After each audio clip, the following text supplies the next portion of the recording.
Okay, let's talk about the power of thoughts and emotions. Have you ever had a brilliant idea? Well, you think it's a brilliant idea and instantly start thinking about how to bring it to fruition.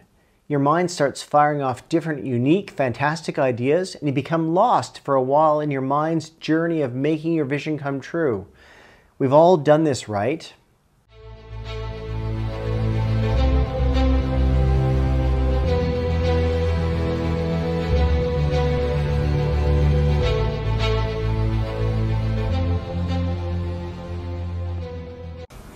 And before we start, if you could please comment, like, and subscribe if you haven't already. Now maybe you think of a new career path or business you could start or a future idea that would help your family. Whatever it is, when thinking of the concept and planning and seeing its fruition in your mind, you feel amazing and feels like nothing could stop you. But what happens often to many people, including myself, many times over, is this fear kicks in. You know that feeling, right? The awful feeling in the pit of your stomach. And for most of us, we struggle to push through the fear. And it's this fear that literally stops us in our tracks. We are immobilized. It's like quicksand. Once it kicks in, we sink in the one spot and we don't move forward with the fantastic plan we have just made in our mind. And why is it that we become stuck? It all boils down to emotions, in this case fear. And fear is an emotion, right? And so one of the main things in my life that I've tried to focus on is that emotions have enormous power. We think it's our intellect, how smart we are, but emotions play the most significant role. If you think about it, you can justify emotionally anything you want intellectually, right? Your emotions hold that degree of power. Emotions can start wars. The only way we get peace is a new set of emotions where people are willing to sit down and resolve things. Emotions will get you married. Emotions are where children come from. And when the wrong emotions set in, we find ourselves saying, "Oh my God, life is just so painful." But with the right emotions such as passion, curiosity, gratitude, love, joy, and commitment, we move forward rapidly. So we need to figure out what gets in the way of dreams and aspirations we have in life and find a way to solve the problem. Now let's try and solve the problem together today. Maybe you are in a role, might be a work role, a relationship role, whatever it is, and just wanting to enhance the position you're in. Maybe you had some momentum in moving towards your dream job, but you're not quite there yet. You might think to yourself, I know what I need to do, but why aren't I taking the steps towards it? Why don't I get myself moving? I provided therapy and guidance to many people and clients through the years, and they usually want me to tell them how to change their life in some shape or form. They're often hoping there's a magic wand that can be waved and their problems will disappear. I think we've all wished this was available, right?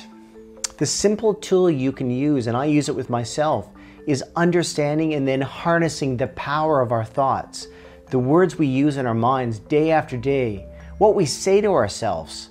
So in a nutshell, the words you use in your mind play a massive role in how you feel. You see, when something happens, the first thing that controls us is how we're feeling already. If you're in a crappy state, if your body is under stress, if you're in a lousy emotional state, you're going to interpret things very different than if you're feeling content and peaceful or calm. So let's work out what we can do to overcome this. Let's look at 3 simple steps you can take. To start, you need to change your physical body. Because if you try to change your mind state instantaneously by just thinking by yourself, I'm happy, I'm happy, I'm happy, I'm happy, you know, your brain goes BS on that. That's just crap very quickly. But if you change your body radically enough, change your physiology, you will change how you feel.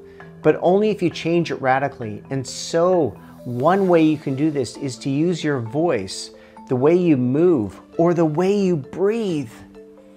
So you may try a controlled breathing technique an energizing breathing technique, or run on the spot for 5 minutes, or do something like stretching or practice chanting or shouting, whatever works for you. And it will be different for everyone. The second step is changing your focus, because whatever you're focusing on, you're going to feel.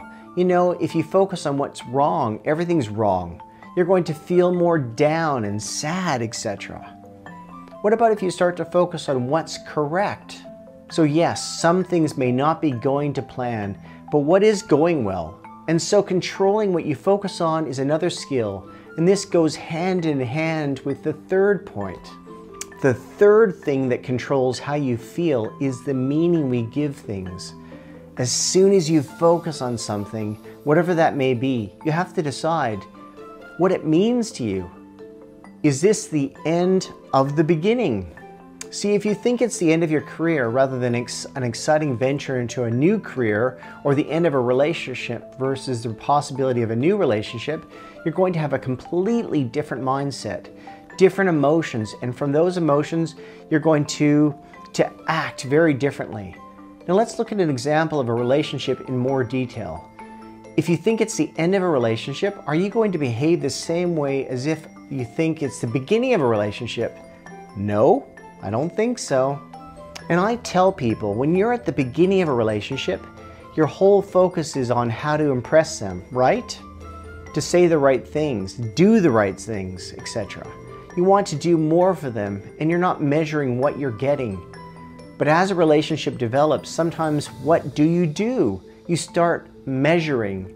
What am I getting? What am I not getting? And it becomes more of an exchange or a trade, and nobody feels good about that. It's so true. If you did what you were doing at the beginning of the relationship, where you were trying to do anything to make them happy, you love making them happy, and them making you happy, it won't be an end. And so a lot of that has to do with the focus and the meaning and the words we use. Those words play a huge role. If you think somebody does something and then immediately think they're disrespecting me, that'll lead to a certain feeling or an emotion. Or you think that they're challenging you, coaching you, or you believe they love you. This one word change instantly changes how you feel, and your emotions drive your decisions and your actions. If you're angry and pissed off, if you're going to make different decisions and behave another way than if you're feeling playful or grateful, for example.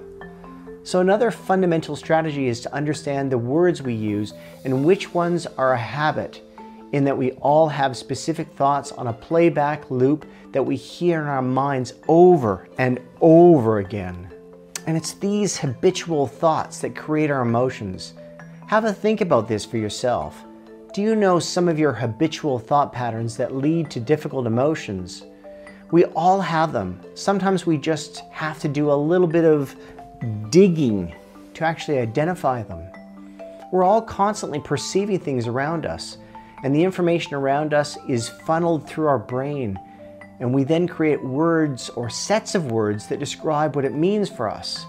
The specific words we use in our minds in some cases magnify an upset, and also in other scenarios, it reduces the upset. So wouldn't it be pretty valuable to realize that our words in our mind create meaning? And from the meaning, we can create our emotions, and our emotions control all of our decisions, our actions, and the results we get in our lives.